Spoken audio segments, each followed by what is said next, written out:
Hello, viewers. I hope you all are doing good. I welcome you all to English Honors classes. I am Akriti, and today in this particular video, I'm going to discuss your syllabus for BEGC 107. So, exams are not so far, so I hope you all will be in need of this discussion thing. So, just for that matter, I am here with you all. So, just a second, I will share my screen, and here it is. Okay, so here we go.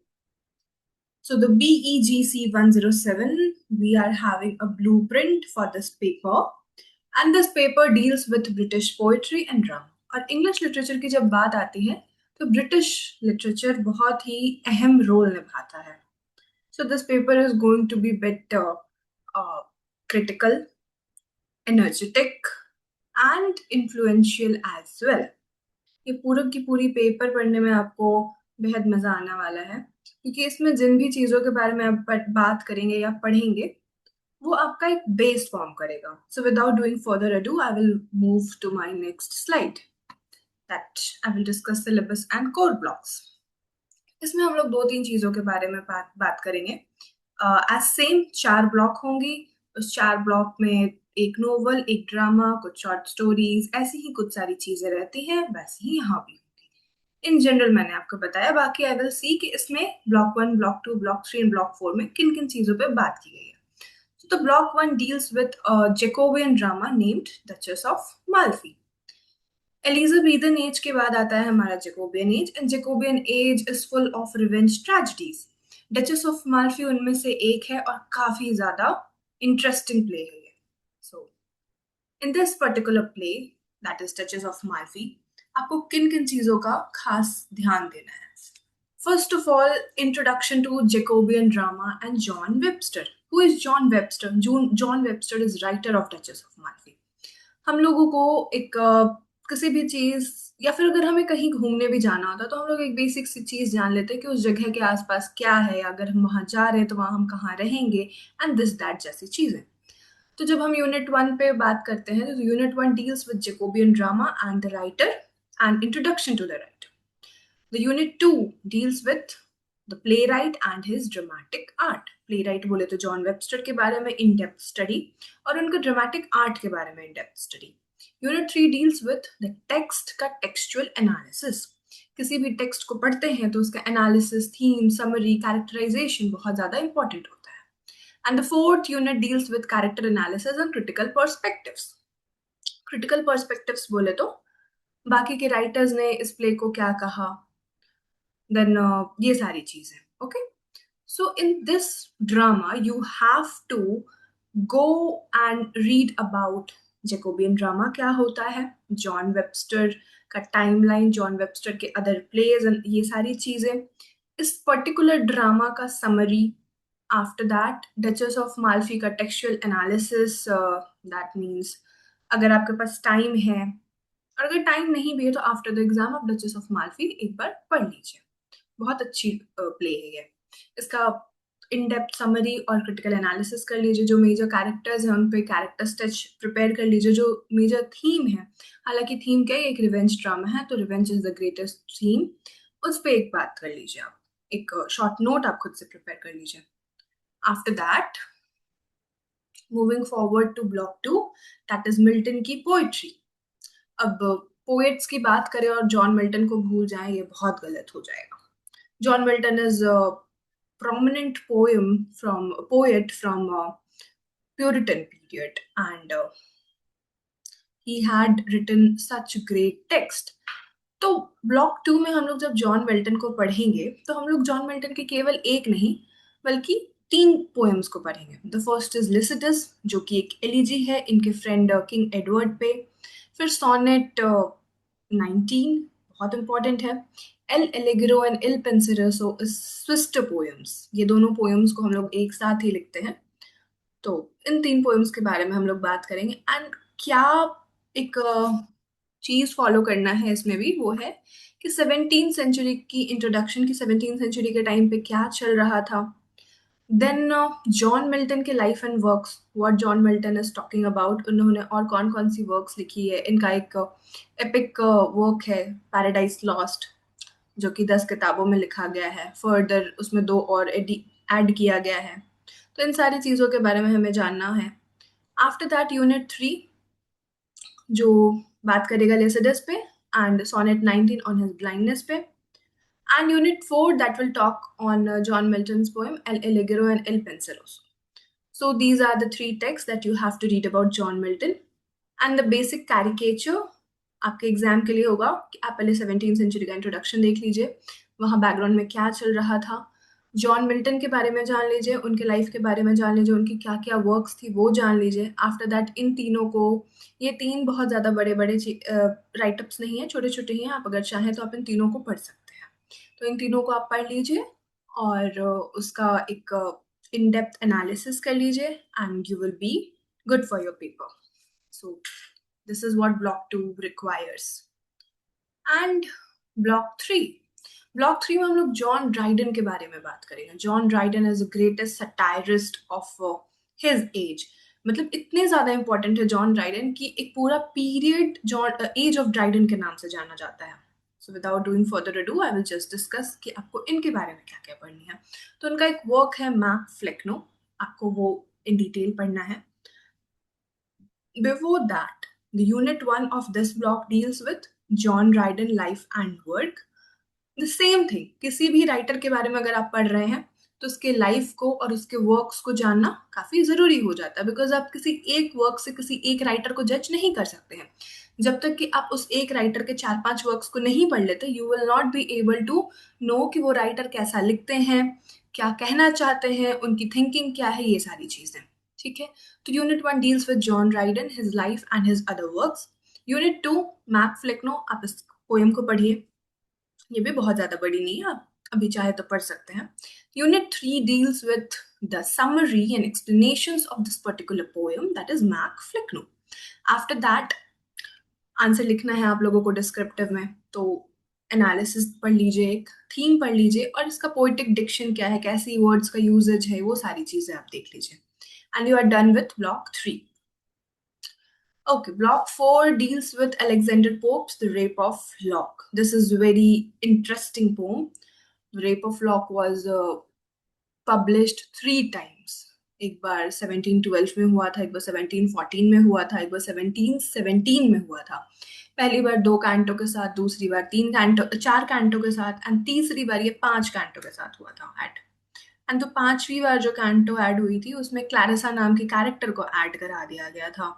This is a very interesting epic battle type of poem, जो कि एक real life quarrel पे based है।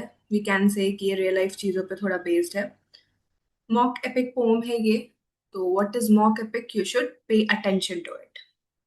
Next, again इस block का भी पहला unit Alexander pope के बारे में डील करेगा कि अलेक्जेंडर पोप कैसे राइटर थे, किस तरह की चीजें लिखते थे।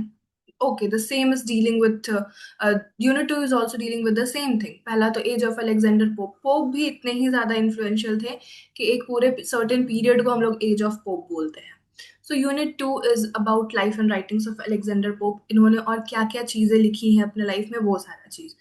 ओके, पर्टिकुलरली आपको एनालिसिस ऑफ कैंटो 3 ही पढ़ना है इस यूनिट में। आई will just make you go through this eight analysis of canto 3।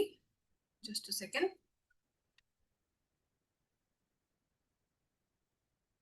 Okay.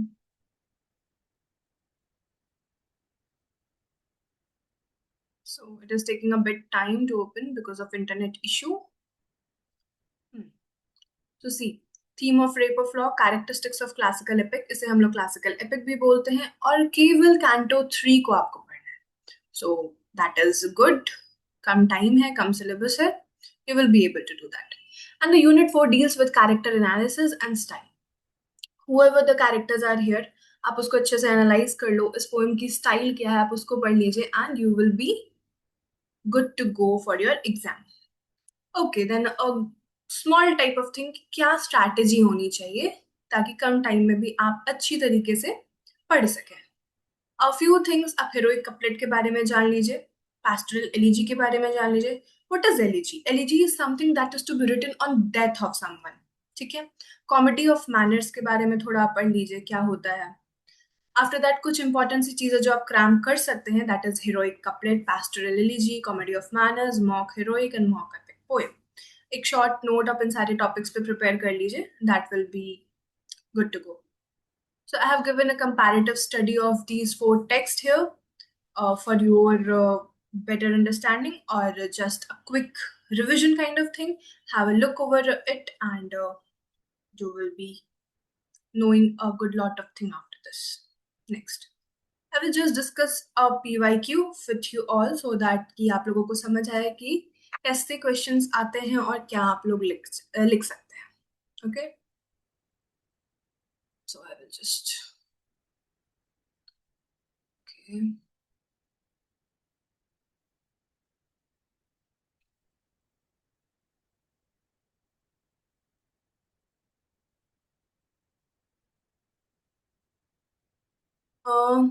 Okay, I will go through December 2025 paper that had appeared recently.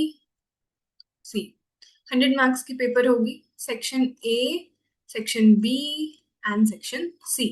3 section में आपका पेपर डिवाइडेड होने वाला है. फर्स्ट सेक्शन का पहला क्वेश्चन कह रहा है कि किसी भी 4 टॉपिक्स पे आप एक शॉर्ट नोट लिख लीजिए. एल एलिगेरो एंड पेंसेरेसो में आपको सिंबॉलिज्म और एलिगरी लिखना है. What is sonnet? Just a short thing. A sonnet is a poem of 14 lines. What is pastoral elegy? मैंने अभी बताया. The Cavalier poets, जो कि उस वक्त के किंग के सपोर्ट में थे. Shakespearean tragedy, not so bad. Duchess of Malfi, जब आप अच्छे से पढ़ेंगे तो आपको शेक्सपियरियन ट्रेजेडी के बारे में भी पता लगेगा. Then theme of revenge in the Duchess of Malfi. Duchess of Malfi as a whole is a revenge tragedy. So it's better कि आप उसे भी अच्छे से पढ़ें.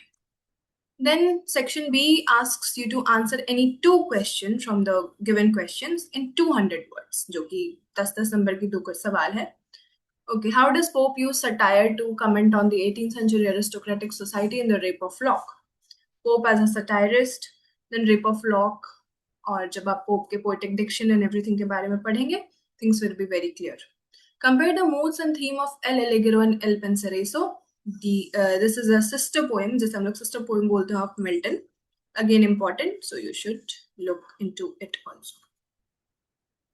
मैक फ्लिकनो को भी in detail मैंने पढ़ने बताया है. अगर आप ऐसे पढ़ेंगे, you will be good to go. Then what is the central idea of an essay of on man? ये ड्राइडन की वर्क है and उसे भी आप in detail पढ़ लीजिए. आपके इग्नो की कंटेंट काफी अच्छी है. I would request and suggest both कि आप उसे इन डिटेल अभी भी पढ़ेंगे तो you will fetch good marks. यानी ये जो लॉन्ग क्वेश्चन है आपको केवल 3 लिखने हैं. Okay. Critical analysis of residues, very simple question. How does the play the Duchess of Malfi challenge patriarchal power and portray female agency through the character of the Duchess? तो इसके लिए आपको in depth reading करनी पड़ेगी Duchess of Malfi की, and I would advise you all to read the play once for sure, even after your exam. What do you understand by epic? Discuss Paradise Lost as an epic.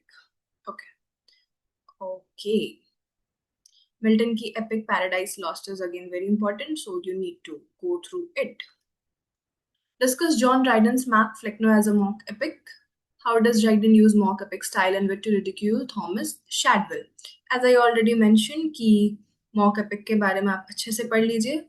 और Dryden का Mac Flecknoe is a mock epic poem, so you need to go through that particular thing. Attempt a character sketch of Baron in the Rape of Lock. Rape of Lock का आपको केवल एक ही canto पढ़ना है, तो I would suggest कि आप उस कैंटो को भी line by line चले जाइए. What is a poetaster? What does Dryden think of them with the reference to Mac Flecknoe? Again, when you will read Mac Flecknoe in depth, you will be able to answer this question as well. Now discuss the glorious revolution of 1688. Background of any age is very important. आपको एक in depth in detail 10 number के सवाल इससे करने को मिल गया. Okay, I guess 20 number का. तो this makes it important कि किसी भी एज का बैकग्राउंड जानना कितना important है. So that's it for this video lecture. I hope you all will pass your exam with flying colors. And If you face any problem in writing or framing your answer, you can comment down so that I can prepare a video on that. That will help you immensely. So good luck and thank you for your exams and thank you for watching. Keep watching, stay connected and stay tuned. That's it. Thank you.